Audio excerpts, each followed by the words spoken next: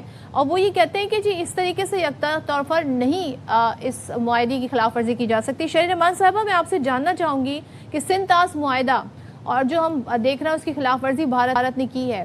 سرحد پار دریاؤں کے بارے میں جو عالمی قوانین ہیں وہ بڑے امپورٹنٹ ہیں, وہ ہمیں بتاتے ہیں کہ ایسا یک طرفہ طور پر نہیں ہو سکتا ہے. Now, what options do we have? Pakistan کے پاس کیا آپشنز ہیں؟ ہم نے انٹرنیشنل باڈیز کو بھی انگیج کیا ہے, کل تکنیکی ماہرین بھی پر اظہار خیال کر رہے تھے. اب ہم کیا کر سکتے ہیں مزید؟ جی, اس وقت ٹیکنیکل طور پہ تو یہ واضح ہے کہ جو یہ دھمکیاں دے رہے ہیں اور 2016 سے یہ اعلیٰ سطح سے دھمکیاں دے رہے ہیں, اور اب ریسنٹلی ان کے آبی ذخائر کے منسٹر جو پٹیل صاحب ہیں شاید غالباً, انہوں نے بھی ایک بہت عجیب و غریب اور میں سمجھتی ہوں بالکل ہی غیر مناسب, دنیا میں اس طرح کی دھمکی نہیں دی جاتی, بات کی ہے کہ ہم ایک قطرہ نہیں گزرنے دیں گے پاکستان کی طرف. تو اس وقت تو صورتحال یہ ہے کہ ان کی کوئی صلاحیت یا کیپیسٹی نہیں ہے لارج اسکیل پہ کہ وہ پانی روک سکیں. what they are doing is جو انہوں نے ابینس کا لفظ ایجاد کر لیا ہے, مطلب ایجاد تو نہیں کیا, مطلب ڈسکور کر لیا ہے, اس میں وہ یہ کر رہے ہیں کہ ڈیٹا نہیں شیئر کر رہے. ڈیٹا شیئرنگ ایک بہت کلیدی حصہ ہے اس سندھ طاس معاہدے کا, اور ڈیٹا شیئرنگ ایسی جو کمیشن کے ذریعے ہو, کوئی رینڈملی فارن آفس میں وقتاً فوقتاً نہیں بھیجا جاتا جیسے یہ اب کبھی کبھی کر رہے ہیں. تو اب صورتحال یہ کہ اس وقت ان کے پاس کیپیسٹی نہیں ہے اپنے مضمون مقاصد اگر یہ پورا کرنا چاہتے ہیں تو ٹرانس باؤنڈری ٹریٹی. دیکھیں پاکستان کے پاس لیگل آپشنز تو بہت ہیں اور پاکستان نے استعمال بھی کیے ہیں. کورٹ آف آربیٹریشن میں بھی یہ پاکستان کا مقدمہ بہت سراہا گیا, قبول کیا گیا, اور پاکستان نے فرینکلی وہ جیتا ہے ہیگ میں. پھر یونائٹڈ نیشنز کی کمیٹیز جو ہیں 2025 میں ایک پورا ریویو کیا گیا, اور وہاں بھی یہ کہا گیا کہ پاکستان, مجھے یاد ہے کہ پاکستان کو آپ کسی بھی طرح اس طرح پاکستان کے دریا ٹریٹی جو کے ذریعہ گورن ہوتے ہیں, ٹرانس باؤنڈری دریا, اس طرح آپ روک نہیں سکتے. اور پاکستان کا موقف صحیح موقف ہے. یہ اقوام متحدہ کی خاص کمیٹی نے رپورٹ کی, اور پھر یہ بھی کہا کہ ہندوستان بار بار دہشت گردی مشروط کر دیتا ہے اس مسئلے سے کہ ہم اس لیے روک رہے ہیں, لیکن یہ نہیں بتاتا جب پوچھا جائے کہ کون سی دہشت گردی, اور شواہد پوچھنے میں بالکل ناکام ہوتا ہے. تو یہ دو باتیں یونائٹڈ نیشنز نے پانی کے حوالے سے اس طرح کہیں کہ یہ ان کی سیاست پر مبنی ہے, اور سیاست پر مبنی. تو اب انہوں نے تیسرا ایک قدم اٹھایا ہے کہ انہوں نے کنالز کی بات ہو رہی ہے, اب بازگشت ہر جگہ ہے کہ اس کی فنڈنگ بہت ہی وسیع تر فنڈنگ ایلوکیٹ کی گئی ہے, اور جو یہ نئے کنالز بنانے کی کوشش میں کافی ٹائم بھی لگے گا, اس میں 6 ملین ایکڑ فیٹ تک پانی وہ ڈائیورٹ اس میں کر سکتے ہیں. تو اس وقت انہوں نے لیگل کنسٹرکشنز کی ہوئی ہیں اپنے ڈیموں پہ, رتلے, بگلی ہار, کشن گنگا, ان پہ ایسا نہیں ہو پایا.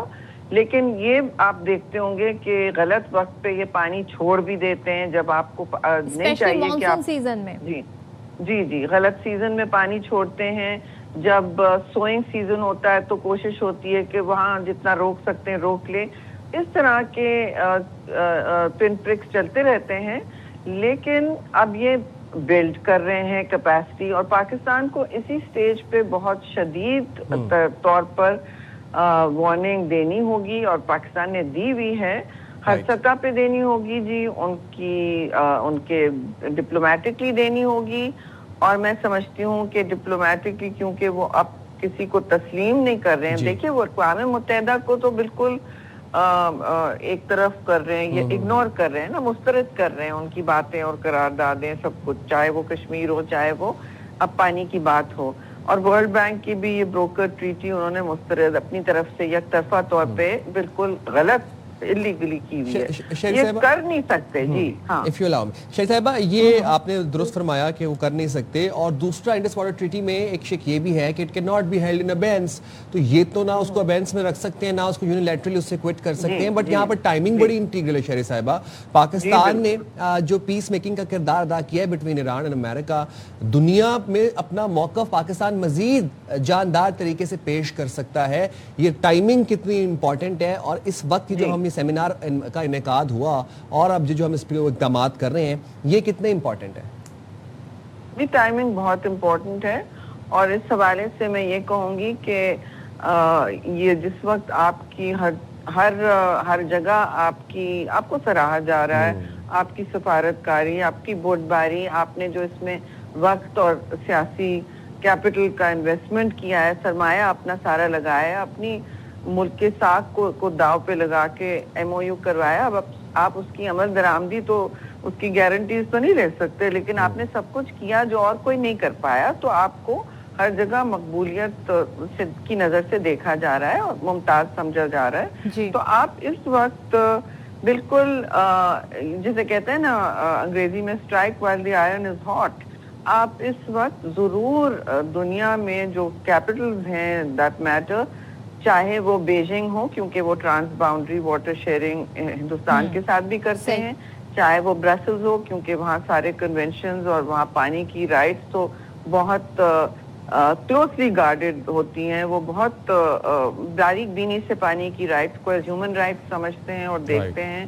اور پھر امریکہ جیسی جگہیں, برطانیہ جہاں آپ کا بہت بڑا پاپولیشن ہے, پارلیمان میں بھی, تو اس طرح کے سینٹرز آف پاور الگ الگ انکلوڈنگ میں سمجھتی ہوں یوریشیا ہر جگہ, کیونکہ اب یوریشیا میں بھی آ رہا ہے, اور ایون گلف ریجن میں آپ بے شک سیمینار کریں بالکل اور باتیں کریں ہائی لیول پہ کہ یہ غلط ہو رہا ہے, تاکہ یہ بات 3-4 سال ان کے پاس ہیں یہ کنال بنانے میں, کوئی کل نہیں بن سکتا. بالکل آپ نے بالکل وجہ فرمایا, اس کو ہر فورم پر اس پر آواز اٹھانی چاہیے, جو کہ پاکستان کر بھی رہا ہے. تھینک یو سو مچ شہریمان صاحبہ, ہمارے ساتھ ہی ساری صورتحال پر بات کر رہی تھی. لیکن بھارت اور قانون مانے, بھارت جو ہے وہ ایسے اقدامات نہ کرے, یہ آپ کیسے سوچ سکتے ہیں؟ ایک بات میں کہنا چاہوں گا کہ لاتوں کے بھوت باتوں سے نہیں مانتے, اور یہ تو خیر ویسے ہیں بھی لاتوں کے عادی.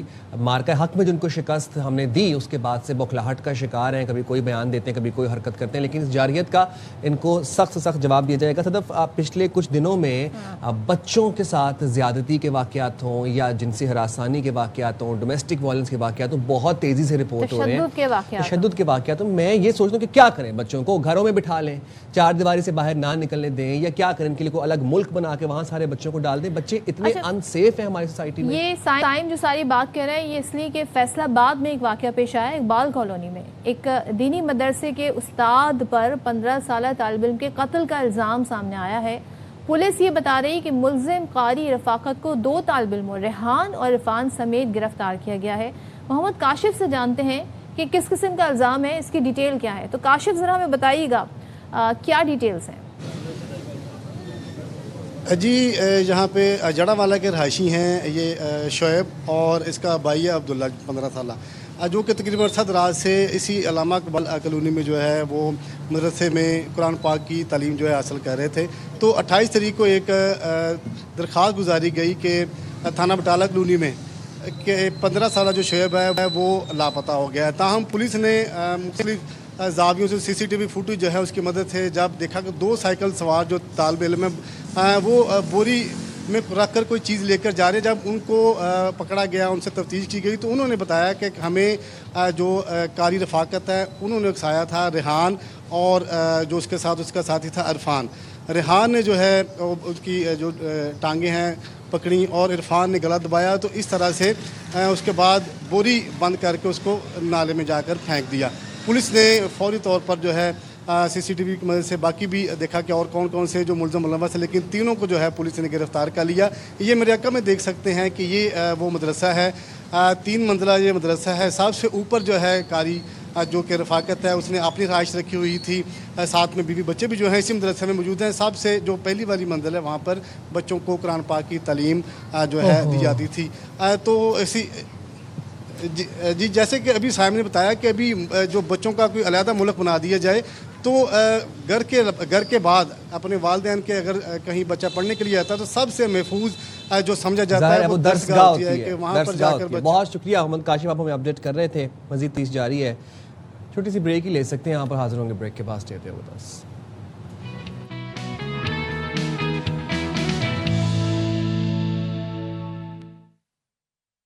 السلام علیکم، ویلکم بیک ٹو باخبر سویرا. جناب امید کرتے ہیں آپ کے دن کا آغاز بہت خوش آئند ہوا ہوگا.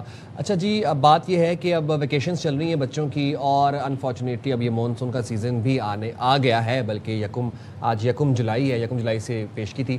اب لوگوں نے کرنا ہے سیاحتی مقامات کا رخ. شمالی علاقوں میں جائیں گے، پاکستان کے ناردرن علاقوں میں جائیں گے. وہاں مسئلہ کیا ہوگا؟ اب وہاں پر مسئلہ یہ ہوگا کہ آپ کو یاد ہے لاسٹ ایئر دریائے سوات کے اندر ایک پوری فیملی ڈوب گئی تھی. کیوں؟ کیونکہ وہ وہاں پر تصاویر کھنچوا رہے تھے، ایک دم سے ریلا آیا اور ان کو بہا کے لے گیا. اسی طرح ہی ہوتا ہے کہ جب آپ لوگ دریا کے کنارے کھڑے ہوتے ہیں، نیچے سے دریا کا کٹاؤ ہوتا ہے، پتہ نہیں چلتا، پتھر سرک جاتے ہیں نیچے سے اور آپ سیدھا دریا کے اندر چلے جاتے ہیں. اچھا، یہ جو ٹرینڈ ہے نا، یہ اس لیے آج کل ہمیں دیکھنے میں زیادہ آ رہا ہے کہ لوگوں کو ٹک ٹاک ریلز، انسٹا ریلز، یہاں پر یہ دکھانا ہوتا ہے، اپنی ذرا شو آف کرنا ہوتا ہے. یہ اب آپ منظر دیکھیں، یہ ڈبل کیبن گاڑی ہے اور جسے عموماً ڈالا کہا جاتا ہے. یہ آپ منظر دیکھ رہے ہیں. اب انہوں نے یہ سوچا کہ ہماری گاڑی تو اس کو کیا ہو سکتا ہے، یہ تو بڑے آرام سے یہاں سے نکل جائے گی. لیکن بعد میں جا کے اس گاڑی کے ساتھ ہوا کیا، پانی کا جو بہاؤ ہے وہ بڑا خطرناک ہوتا ہے، اور وہ گاڑی جو ہے پھر وہ آگے اپنا کنٹرول چھوڑ دیتی ہے. وہ انجن جو ہے پھر وہ ساتھ دینا چھوڑ دیتا ہے. اور ظاہر ہے گاڑی سڑک کے لیے بنی ہے، پانی کے لیے نہیں بنی ہے. تو آپ لوگ جو خاص طور پہ جو چھٹیاں گزارنے جا رہے ہیں، ان لوگوں سے میری درخواست ہے کہ اس طرح کے مس ایڈونچر نہ کریں، آپ کی زندگی کے لیے بہت بڑا خطرہ ہے. اچھا، میری ایک ڈالے والوں سے خاص طور پر ہاتھ جوڑ کے گزارش ہے کہ بھائی یہ ڈالا بھی گاڑی ہی ہے، کوئی ڈالا ہیلی کاپٹر نہیں ہے، یہ کوئی پر نہیں لگے ہوتے اس کو، یہ اڑ بھی جائے گی اور ٹائر بھی لے گی نہیں. خاص طور پر آج کل ایک ٹرینڈ ہے کہ جناب ڈالوں کے اندر بیٹھ کے اور دریا کراس کرنے کے ساتھ ہم ویڈیو بنا لیں، ٹک ٹاک بنا لیں. نوجوانوں میں یہ پایا جاتا ہے، یہ انتہائی غلط ہے. اس کی اب آپ یہ دیکھ رہے ہیں کہ یہ نتیجہ ہے اس کا، یہ نتیجہ ہے اس کا. آئی ایم سوری، لیکن مجھے I can not like control my self. مجھے خواجہ آصف صاحب کا وہ ایک بڑا آج کل وائرل ہوا ہے ان کا اسٹیٹمنٹ، وہ ڈالوں سے ہی متعلق تھا. انہوں نے کہا جو اسٹیئرنگ پہ بیٹھتا ہے نا اس کے تو پتہ نہیں کچھ اس کو ہو جاتا ہے. تو یہاں پر بھی ہم یہی منظر دیکھ رہے ہیں. انہیں شاید یہ لگ رہا ہے کہ گاڑی جو ہے یہ اڑ پڑے گی، اس کو پر لگ جائیں گے. یہ اب آپ یہ دیکھیں یہ کہاں سے شروع ہوا ہے. آپ دیکھیں یہ کہاں سے شروع ہوا ہے، اور اس کے بعد یہ تو اللہ کا شکر ہے کہ مقامی افراد نے بوٹ کے ساتھ ان کو ریسکیو کر لیا. اور اب آپ دیکھیں، اس کو غور سے دیکھیے گا کہ اس کی جو ڈرائیونگ سیٹ ہے، یہاں سے شیشہ نیچے اتار کے ایک لڑکا باہر بھی نکلا ہے، اور وہ چھت سے ہوتا ہوا پھر وہ پیچھے کیبن کے اندر گیا ہے. لڑکے پیچھے کیبن میں بھی موجود ہے. یہ کیا مطلب، میں آپ کو یہ بتانا چاہ رہا ہوں کہ بر وقت ریسکیو کارروائی ہو گئی تو ان کی جانیں بچ گئی. خدا نہ خواستہ نہ ہوتی تو یہ ہمیشہ قسمت آپ پہ مہربان نہیں ہو سکتی. اس وجہ سے اگر آپ کی فرض کرے زندگی بھی لکھی ہے، آپ کی موت اس وقت نہیں ہے، لیکن آپ زخمی ہو سکتے ہیں، آپ کو بہت نقصان پہنچ سکتا ہے. ساتھ میں ارد گرد کوئی اگر وہاں پر کشتی موجود ہے اس کو نقصان پہنچ سکتا ہے. ہو سکتا ہے دوسرے لوگ آپ کی جو ہے نا فالو کرنا آپ کو شروع کر دیں. یہ کام نہ کریں، اپنی زندگیوں سے اور دوسروں کی زندگیوں سے بال بچے ہیں. اور اب یہ جو آگے وائٹ شرٹ والا لڑکا تھا، اگر یہ بر وقت نہ نکلتا گاڑی سے تو خدا نہ خواستہ یہاں پہ کوئی واقعہ ہو جاتا. اور آپ دیکھیں، یہ آپ لوگوں کو مناظر اس لیے دکھائے جا رہے ہیں کہ یہ عبرت ناک مناظر ہیں. یہ بوٹ پہ کیسے بیچارہ شفٹ ہو رہے ہیں اور کیسے نکلے. اور لکیلی کہ یہاں پہ فیملی نہیں تھی اس کی گاڑی کے اندر، یہ لڑکے تھے تو یہ بر وقت ان کو ریسکیو کر لیا گیا. سوچیں کوئی بچہ ہوتا ہے اس گاڑی کے اندر، کوئی فیملی، کوئی خاتون ہوتی، کیسے ممکن ہو پاتا؟ گاڑی فوراً ڈوب گئی. ہم تو اپنے شو سے، اس باخبر سویرا کے پلیٹ فارم سے بتا رہے ہوتے ہیں کہ صرف پانی ہی نہیں، اگر آپ ان علاقوں میں جا رہے ہیں جہاں سے آپ واقف نہیں ہیں، بالائی علاقوں پر جا رہے ہیں، ناران، کاغان، سوات جا رہے ہیں، آپ کو نہیں معلوم، یو آر ناٹ فیملیئر کہ وہاں پر کھائیاں ہیں، خطرناک موڑ ہے، ناہموار سڑک ہے، گاؤں دیہات کے راستے ہیں، کچی پکی سڑک ہے. تو وہاں پر تو آپ کو سڑک پر بھی گاڑی بڑی احتیاط سے چلانی چاہیے، نہ یہ کہ آپ پانی کے اندر یہ تمام تر کر رہے ہیں۔ پچھلے سال بھی ہم نے اس طرح کے بہت سارے ہم پچھلے سال جو دریائے سوات میں واقعہ پیش آیا، پوری فیملی، یہ دیکھیں، یہ کوئی مناظر ہی بھول سکتا ہے، یہ پکچرز ٹک ٹاک بنا رہے تھے اور پوری فیملی بہہ گئی۔ ہم یہ مناظر نہیں بھول سکتے، ہم لوگوں نے یہ وٹنس کیے تھے اور اتنا پورا سال ہم آپ کو بتاتے رہے ہیں، اس کے باوجود بھی ہمیں اس طرح کے واقعات رپورٹ ہوتے ہیں کہ دریاؤں کو کراس کیا جا رہا ہے ڈالے کے اندر بیٹھ کے۔ پھر وہی بات ہے، وہی خواجہ صاحب والی بات ہے کہ ڈالا ایک ولگیرٹی کا نام ہے، یا جو ڈالا چلا رہا ہے، جو ڈالے کو ڈرائیو کر رہا ہے، اس کو پتہ نہیں لگتا ہے کہ شاید وہ جہاز ڈرائیو کر رہا ہے، کہ کہیں پر بھی لے کے گھس جائے گا اور یہ نکل جائے گا۔ لیکن یہ جو واقعہ ہے نا پچھلے سال کا ہے، اور اس کا جو سب سے دردناک پہلو تھا نا وہ یہ تھا کہ یہ فیملی یہاں پر کافی دیر کھڑی رہی، وہ اپنے ایک ایک پیارے کو جاتے ہوئے دیکھتے رہے، کیونکہ وہاں پر کسی کا پہنچنا بڑا مشکل ہو گیا تھا۔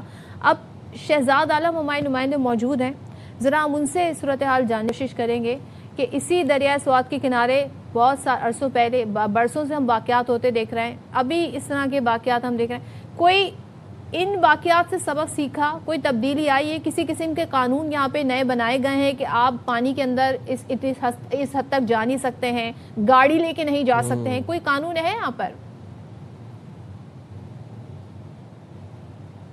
جی شہزاد،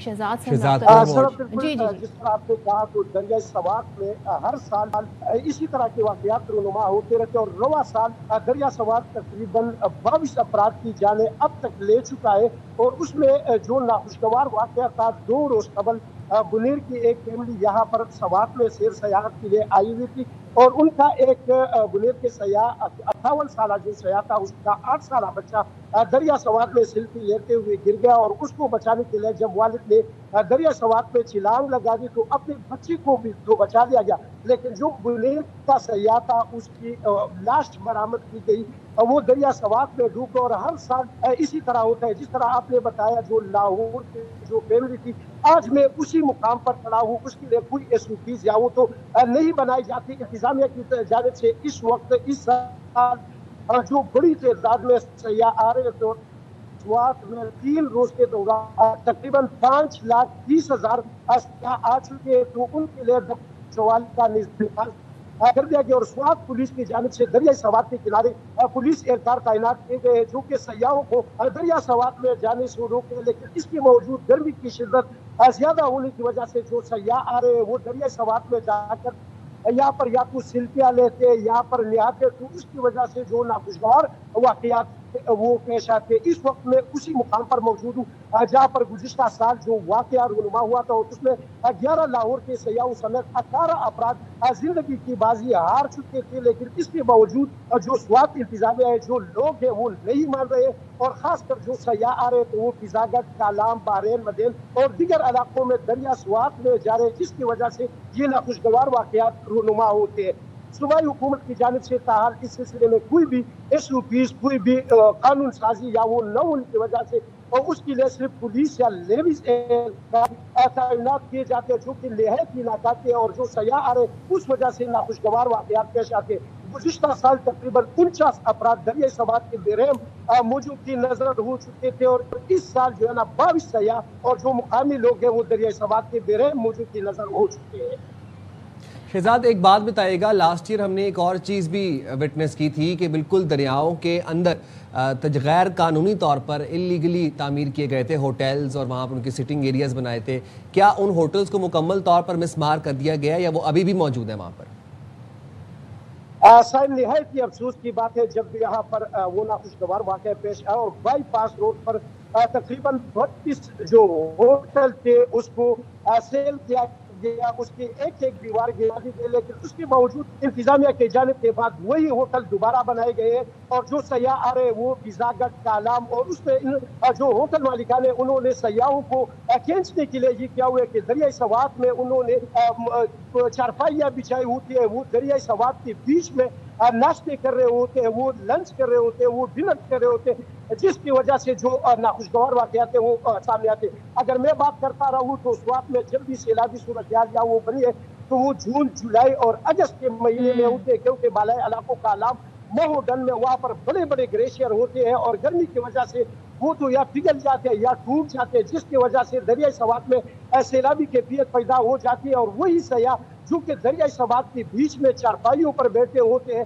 تو ان کے جانوں کے لیے خطرناک ثابت ہو سکتے ہیں. لیکن جو ہوٹل مسمار کیے گئے تھے، جن کی دیواریں گرائی گئی تھی، وہی ہوٹل دوبارہ تعمیر کیے گئے. وہی That is so unfortunate Shahzad, اور یہ بڑا فیسینیٹ کرتا ہے. پتہ ہے جب آپ جاتے ہیں کراچی جیسے شہر سے، لاہور سے، آپ جا کر وہاں پر اس طرح خوبصورت دریا دیکھتے ہیں اور اس دریا ریور بیڈ پر بنے ہوئے آپ ہوٹلز دیکھتے ہیں، آپ کو لگتا ہے بڑی کوئی آئیڈیلائز یہ جگہ ہے، کیا ویو ہے. ویو کے چکر میں اکثر و بیشتر لوگ خاص طور پر ان ہوٹلز کا بھی رخ کرتے ہیں. لیکن افسوسناک بات یہ ہے کہ جون، جولائی، اگست کے مہینے میں جب بچوں کی چھٹیاں ہیں، فیملیز جاتی ہیں اور وہاں پر کتنے خطرات ہیں. بارشوں کا سیزن شروع ہو جاتا ہے. میں یہ حیران ہوں، کوئی وارننگ سائن، کوئی الرٹ کہ موسم کیسا رہے گا، ہائی ٹائیڈ رہے گی کہ نہیں رہے گی. یہ تمام تر چیزیں انتظامیہ کی ذمہ داری لوگوں کا کرنا، اور کیسے وہاں پر دوبارہ ان ہوٹلز کی تعمیرات ہو سکتی ہیں، کیسے انہیں این او سی الاؤ ہو سکتا ہے، کس طریقے سے وہ یہ اپنا وی آر ٹیکس پیئر، ہم ٹیکس پے کرتے ہیں، یقیناً یہ ہوٹلز والے بھی ٹیکس پے کرتے ہوں گے، لیکن یہ تمام تر ایک سسٹم سے گزر کر یہ معاملہ ٹیکس تک جاتا ہے. لیکن اس سے پہلے کے مراحل کیسے طے ہو گئے، میں اس پر حیران ہوں. So right. اور یہ تو خاص طور پر ہم جب شمالی علاقے جاتے ہیں تو وہاں پر ایک یہ فیشن کہہ لیں، اس کو ٹرینڈ کہہ لیں کہ دریاؤں کے بیچ میں چارپیاں رکھ کے وہاں مچھلیاں انجوائے کی جا رہی ہوتی ہیں، کھانا کھایا جا رہا ہوتا ہے. یہ بھی غیر قانونی ہے نا. شہزاد یہ بتائیے گا کہ کیا کوئی ہوٹل یا کوئی ریسٹورینٹ اس کو اس چیز کی اجازت ہے کہ وہ اپنا سٹنگ ایریا کسی دریا کے اندر چارپیاں رکھ کے وہاں فیملیز کو بٹھا دے؟ یہ چیز کی اجازت ہوتی ہے؟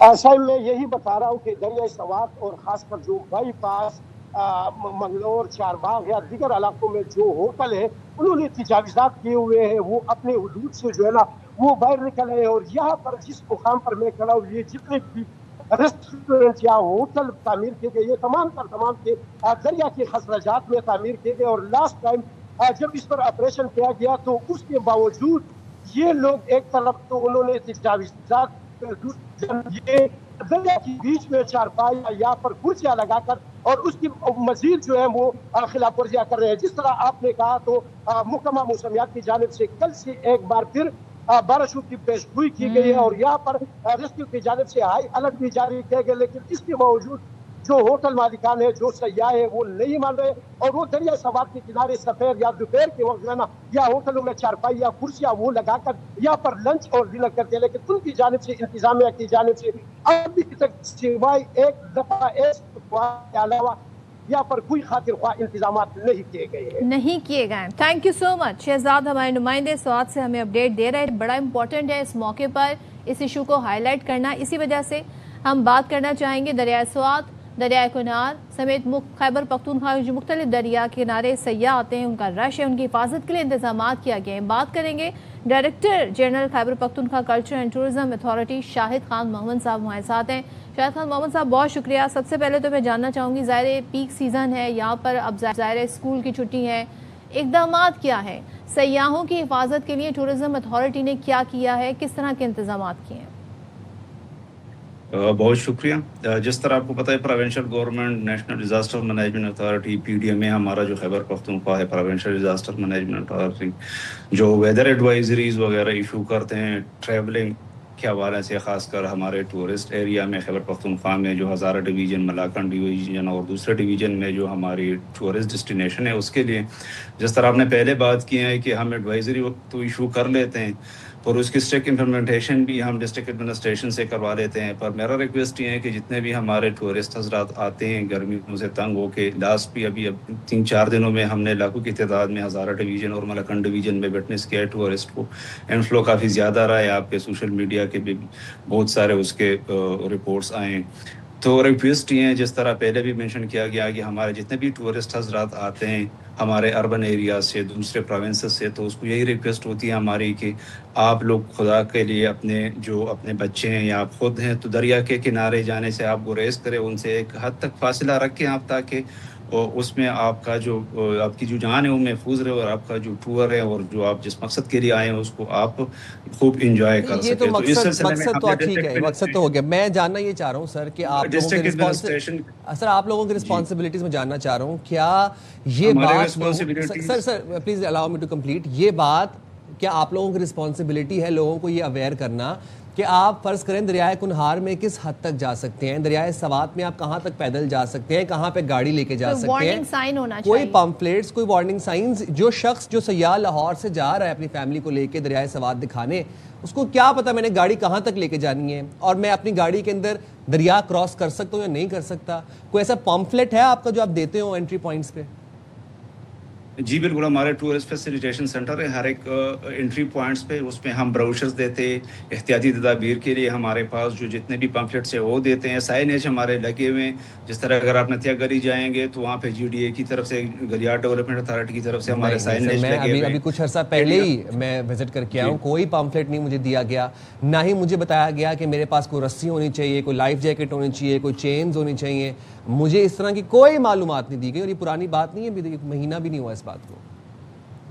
بالکل آپ کی بات اس حد تک ٹھیک ہے. لاسٹ ویک تقریباً ہمارے چیف سیکرٹری صاحب کی میٹنگ ہوئی ہے, انہوں نے تمام جتنے بھی ہمارے اتھارٹیز ہیں, کے ڈی اے ہیں, جی ڈی اے ہیں, ہمارے اپر سوات ڈیولپمنٹ اتھارٹی ہیں. میں یہ حیران ہوں کہ میٹنگ ابھی ہوئی ہے, یہ واقعہ جو ہم اس وقت ٹی وی پر دکھا رہے ہیں نا, جس میں ایک پوری فیملی تھی جو ریسکیو کا انتظار کرتی رہی, اس واقعے کے بعد کوئی سبق نہیں سیکھا, اور آج بھی ہم دیکھ رہے ہیں کہ وہاں پر ہوٹل قائم ہے. ہمارے نمائندے یہی بتا رہے تھے ہمیں. نہیں بالکل آپ کی بات ٹھیک ہے, پر اس میں تمام اقدامات پہلے سے ہی ہیں. لاسٹ میٹنگ کا میں ریفرنس اس لیے دے رہا ہوں کہ انہوں نے شوکازز اور انہوں نے ایکسپلینیشن کال کیے ہیں تمام اس ایریاز کے ہیڈ سے جہاں پہ یہ چیزیں اگر کسی وجہ سے 30 اور گر گئی ہیں یا نان اویلیبل ہیں فار دا ٹورسٹ, اس کی میں بات کر رہا ہوں. ابھی اس کا مطلب یہ نہیں ہے کہ ہم نے اس میں اقدامات نہیں کیے. 144 ہم نے لگایا ہوا ہے ڈسٹرکٹ ایڈمنسٹریشن کے تھرو, سوات میں, مانسیرا میں, ابٹ آباد میں. 144 کہہ رہے ہیں. ایک فوٹیج آپ اگر دیکھ سکتے ہو, اگر آپ کے سامنے ٹیلی ویژن اسکرین کھلا ہوا ہے, وائی نیوز آپ دیکھ رہے ہو, یہ ناران کی ہے. یہاں پر ایک ویگو ہے, دریائے کنار میں ڈبل کیبن گاڑی ہے. یہ کس حد تک یہ پورا ایک ایڈونچر یہاں پر ہو رہا ہے. ان کو کیوں نہیں روکا گیا؟ کیا وہاں پر فیلڈ سٹاف موجود نہیں ہے, ریسکیو ٹیمیں نہیں ہیں, روکنے والا کوئی وہاں پر نہیں ہے؟ یہ کیوں ایسے کر پائے؟ دیکھیں ہمارا جو ٹورزم ڈپارٹمنٹ جو ہے وہ مختلف ایڈوائزریز اور یہ جس طرح آپ نے بات کیا سائنیج وغیرہ اور انسٹرکشن ایشو کرتے ہیں ٹورسٹ کے لیے. باقی اس میں امپلیمنٹیشن پھر ڈسٹرکٹ پولیس اور ڈسٹرکٹ ایڈمنسٹریشن کا وہ ہوتا ہے. تو جس طرح آپ نے بتایا ہے کہ فوٹیج میں آپ جو دکھا رہے ہیں, تو بہت سارے ایریاز ایسے ہوتے ہیں جہاں پہ ہماری جو آفیشیل ہمارے آفیشلز ہوتے ہیں وہاں پہ آن دا اسپاٹ موجود نہیں ہوتے.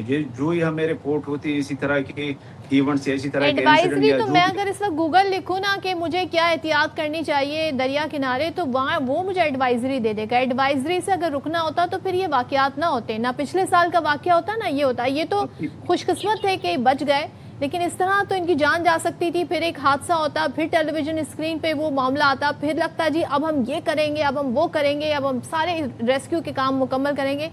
واقعی کو 3 دن گزرتے کچھ بھی نہیں ہوتا.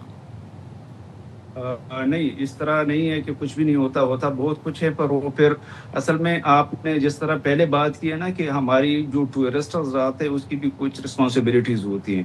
ہم پینل کرمنل جو جتنے بھی ہمارے ایکشنز ہیں وہ ہم لے لیتے ہیں, جو کنسرن اتھارٹیز ہیں وہ لے لیتے ہیں اس میں ایکشنز. پر ہماری جو ریکویسٹ ہے آپ کے تھرو اور سوشل میڈیا اور ہمارے جتنے بھی ہم ایڈوائزری وغیرہ جس طرح آپ نے بات کی ہے کہ گوگل پے کر لیں یا جو بھی کر لیں, تو اس سے یہ ہے نا کہ ٹورسٹ حضرات سے جس طرح آپ نے پہلے بھی ذکر کیا اپنے اس پروگرام کے دوران کہ اس کو احتیاط کرنا چاہیے. اس کو ان چیزوں کا نہیں پتا کہ کتنا خطرناک ہو سکتا ہے, یہ فلو کتنا خطرناک ہے, اس کی لپ کتنی خطرناک ہے. جس طرح آپ نے پہلے اور اس احتیاط کی اویئرنیس جو ہے وہ آپ لوگوں نے دینی ہے. اب اس کے ذرائع, اس کے مینز جو ہیں وہ تھوڑا آپ لوگوں کو چینج کرنے کی ضرورت ہے. میں بطور صحافی یہ بات آپ کو کہہ سکتا ہوں کہ آپ لوگوں کی ایڈوائزری کب جاری ہوتی ہے, وہ کہاں پہ آتی ہے, یہ میرے لیے بھی ڈھونڈنا بڑا مشکل کام ہے. میرے تک پہنچتی بھی نہیں ہے. آپ نے عام عوام تک کیسے پہنچے گی؟ بالکل ٹھیک, آپ نے بالکل ٹھیک بات کی ہے.